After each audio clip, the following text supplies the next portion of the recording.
So this is an explanation of Engine 2. So as you can see, kick it off there, gives us a little bit of information that the Octomap is going to be cleared.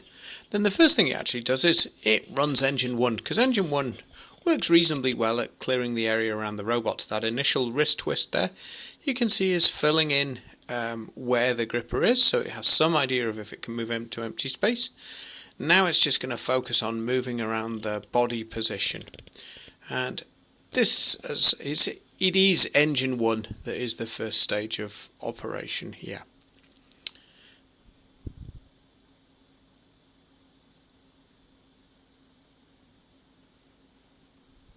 Just moving into the last stages of Engine 1 now, just where it does that high level look around. As you can see, it does a fairly good job of imaging the world.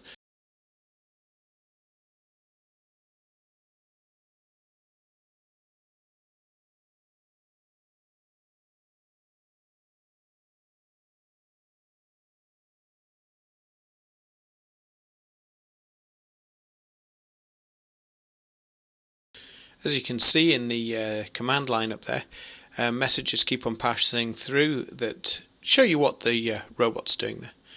And as you see there, it says it's moving to home position, so I've just slowed it back down to normal speed, because this is the start of engine number 2.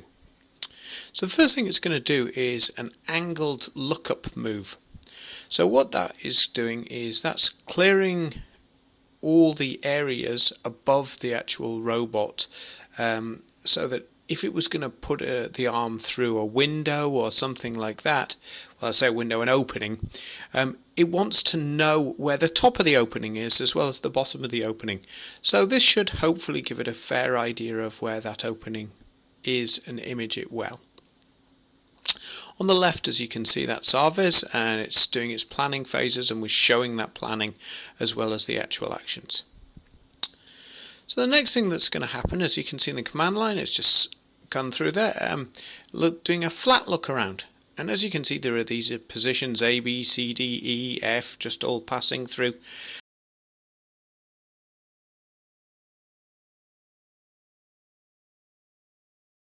Now we've moved into a look down, look around.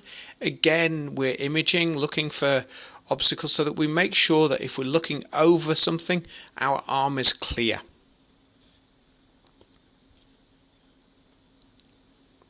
And now we're doing a vertical look round. As you can see, it does have a little bit out to the side, but it's mostly looking down.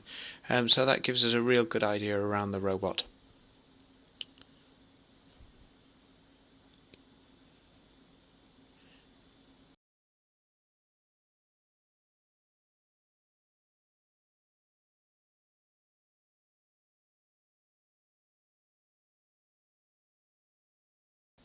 Now this is the looking under the legs phase. So it looks under the legs so that if there's a gap that it can get to underneath the legs, but it wasn't aware of that, then it suddenly has that knowledge that it can do this. Also has a more detailed look around the ground as well.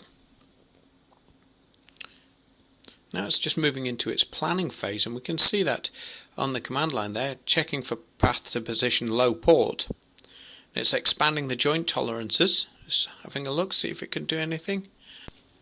And you can see it just needed to widen the tolerances slightly there, just so that the gripper could end up in the correct position. Now we can see it's checking a path for low starboard, which is the right hand side of the robot there. And you can see that even with expanded joint tolerances, it was unable to find a plan, which is what you'd expect. There's a wall there.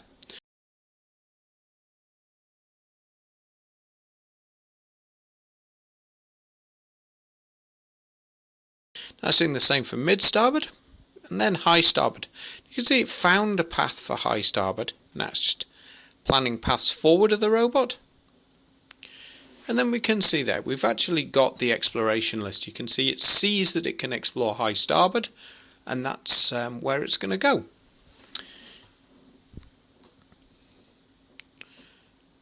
Now we're just going to have a more detailed zoom in look at the world here.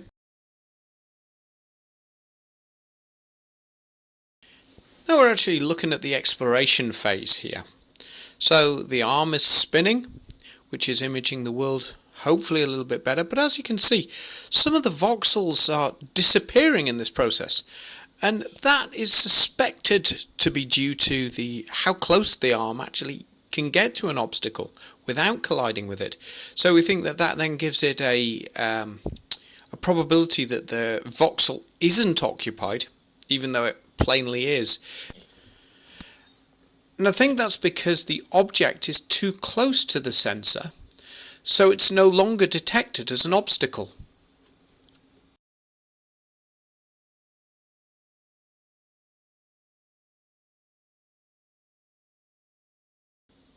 As you can see, it's quite a narrow gap that the robot's able to operate in, but it's managing to do that without any form of collision. You can tell that because you don't see any movement at all on the robot body itself. Now, something we're looking at here is that the arm is actually slowly drooping. You can see that more clearly if you look at it on the right hand side on the gazebo world, how the arm slowly droops down. And then it resets itself for its next position and it droops down. And that's a little bit of weakness in the joints. Probably I just haven't got the friction quite set perfectly there to avoid that problem.